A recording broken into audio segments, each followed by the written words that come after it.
अस्सलाम वालेकुम। Asia 41 news के साथ मैं हूं आपकी मेज़बान मुतरबा यूसुफ।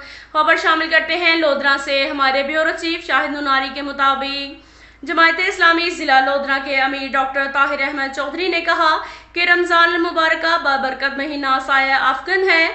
इसमें ज़्यादा से ज़्यादा कर्ब इलाही हासिल करने की जुस्तजू करनी चाहिए। अल्लाह ताला का करम है कि इसने रमज़ान जैसे मुकद्दस महीने को हमारे लिए दिया ताकि हम मुत्तकी और परहेजगार बन जाएं। पूरे इखलास के साथ रोज़े रखने से अल्लाह और इसके रसूल की खुशनुदी हासिल होती है। इन ख्यालात का इजहार उन्होंने गुज़िश्ता रोज़ अपने घर जमायत इस्लामी के कारकुनों से इफ्तार डिनर से खिताब करते हुए किया। उन्होंने कहा कि रोज़ा हमें सब्र और जिस्मानी और रूहानी पाकीज़गी की तरफ माइल करता है। खुद पर कंट्रोल करना और अपनी मर्जी को से पश्त डालकर अल्लाह की रज़ा के लिए ख्वाहिशात को कुर्बान कर देना ही इसका असल मकसद है। रोज़ा अल्लाह के लिए है और अल्लाह ताला ही इसका सवाब देंगे।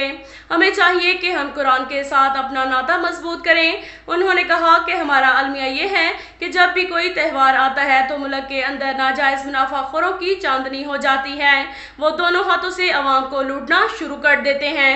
ये हुकूमत और मुतल्लिका इदारों की कमज़ोर रट का मुंह बोलता सबूत है। ज़रूरत इस अमर की है कि गराम फरोशों और नाजायज़ मुनाफाखोरों के खिलाफ सख्त तरीन तादीबी कार्रवाई अमल में लाई जाए।